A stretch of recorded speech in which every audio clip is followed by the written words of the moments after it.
What's up, FlickPop Nation? Get ready for a rapid-fire news dump that's going to blow you away. First up, the incredible Madison County Rotary Club is making a massive difference, building their 994th ramp for the Smith family, bringing essential accessibility and changing lives one ramp at a time. This isn't just construction, it's compassion in action, providing Faye Smith with freedom in her own home after facing health challenges. But the news doesn't stop there. We're shifting gears to a heartbreaking situation in central Kentucky, where the family of a missing woman continues their desperate search months after she disappeared. We'll hear directly from her sister, James, and parents, Don and Carol, as they plead for any shred of information to bring their loved one home. Next, we're heading to Salem, where the Elks Lodge is celebrating a significant community achievement with the dedication of their brand new pavilion. This incredible addition was made possible by the generous Lafenhagen-Smith family, who were honored as Elks Family of the Year for their outstanding contribution. And finally, we have a deeply somber report out of Austin, Texas. A woman, Kay Smith, known as KC to her loved ones, has tragically been taken off life support after being shot. Her sister, Brianna Brown, shares the devastating details and the profound impact KC had on those around her. Stay with us for all the details, and make sure you're subscribed and have that notification bell on. Community spirit shines bright as the Madison County Rotary Club builds its 994th ramp for the Smith family. This incredible feat of service highlights the power of local organizations to enact profound change.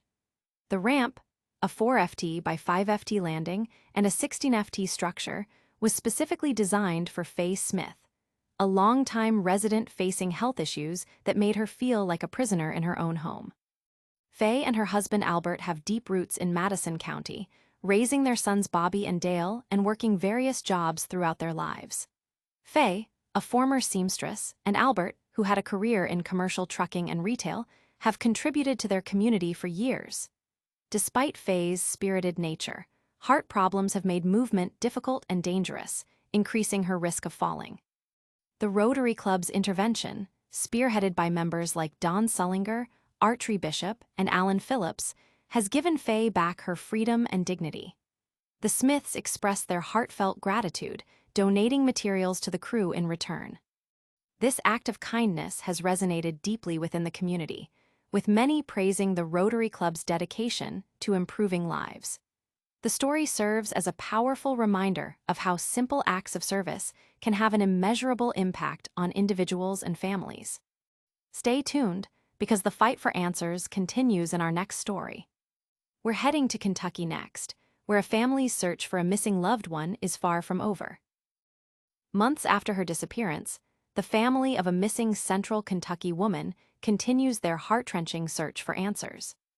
This case has left a void in the Nesholasville community, with no new leads emerging since Corey Smith was last seen in May. Her sister, James, who traveled from California, her parents Don and Carol from Idaho, and Kentucky mom Rita Leeser are all united in their plea for her safe return. James expressed the deep emotional toll the ongoing uncertainty has taken, stating, "It's not something I'll ever be able to get over until we find her." She fondly remembers Corey's ability to find people, wishing that same tenacity could be applied to solving her own disappearance. The investigation is being handled by Detective Lewis Boyer, but concrete leads have been scarce. Bourbon County's coroner, D.G. Rowe, has offered support, acknowledging the possibility of bringing Corey home for closure. The situation remains surreal for those close to Corey, with Paula Doyle emphasizing the community's desire for justice. The family's pain is palpable, with Carol describing their experience as living in a hell just for parents. The community's solidarity offers a glimmer of hope amidst the despair, as they collectively await any news that could bring resolution to this agonizing mystery.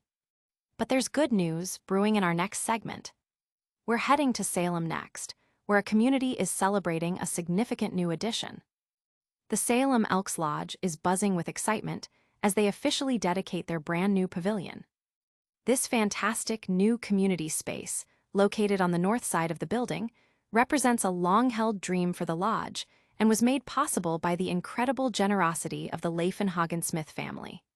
They've been named the Elks Family of the Year, a well-deserved honor for their significant donation and ongoing support. Bob Lafenhagen shared his personal drive to see this project through, recalling their initial attempt 5 years ago.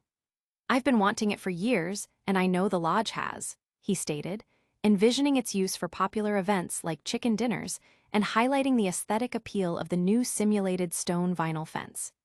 The pavilion is set to accommodate around 75 people, promising to be a central hub for gatherings and events. Beyond the pavilion, the Elks Lodge also recognized other dedicated members. Tony Dial was celebrated as Elk of the Year for his tireless volunteer efforts across numerous projects. Marilyn Lewis earned the title of Lady Elk of the Year, and Chris Metcalf and Will Bainridge received well-deserved service awards, showcasing the strong spirit of volunteerism within the lodge. The dedication of this pavilion is a testament to the power of community support and the positive impact of dedicated members. It's a win for the Salem Elks Lodge and a symbol of what can be achieved when people come together for a common goal. But sadly, our final story brings us incredibly sad news from Texas. We're turning our attention to Austin next, where a community is mourning a tragic loss. A devastating tragedy unfolds in Austin, Texas, as Kay Smith, affectionately known as KC, has been taken off life support after a violent shooting. This shocking incident, which occurred near Zilker Park, has sent ripples of grief through the community and left KC's loved ones grappling with unimaginable loss. The shooting, which also injured an Austin police officer, has led to the arrest of her boyfriend, Brandon Thompson. KC's sister, Brianna Brown, confirmed the heartbreaking news, revealing that KC was declared brain dead on September 10th, the day of the shooting. As an organ donor, she was taken off life support after the procedure, a final act of generosity. At the time of her death, KC was experiencing homelessness and is survived by her 3 children, who her sister hopes will be reunited with KC's beloved dog, found at the scene. Brianna spoke passionately about KC's desire to overcome her struggles, stating, "She was going to come home. She was going to get clean, and she was going to rebuild her relationships with her family and her children." The profound impact KC had on those around her was evident in the outpouring of love and support. Brianna's anguish was clear as she condemned the perpetrator, stating, "He picked up the gun, pointed it in the direction of 2 lives, and pulled the trigger. That is murder. Hell is too good for that man." Brandon Thompson faces charges including attempted capital murder of a peace officer and burglary of a residence, with potential for additional charges related to KC's death. The loss of KC is a stark reminder of the complex issues surrounding homelessness and domestic violence, leaving a community to mourn and seek justice for a life cut tragically short. That's all the news we have for you today. Join us right after this for a quick recap and your chance to connect with us. And that's a wrap on today's top stories. We saw the incredible Madison County Rotary Club build their 994th ramp for the Smith family, bringing vital accessibility to their home. In central Kentucky, a family's desperate search for their missing, loved one continues with no new leads. The Salem Elks Lodge celebrated a major milestone with the dedication of their new pavilion, thanks to the Lafenhagen-Smith family. And tragically, we reported on the loss of Kay Smith in Austin after a devastating shooting. Thank you for tuning into FlickPop. If you enjoyed this update, please give this video a huge thumbs up, subscribe to the channel if you haven't already, and ring that notification bell so you don't miss any of our future uploads. Let us know your thoughts on these stories in the comments below, and don't forget to follow us on all our social media channels for even more content. We'll see you in the next video.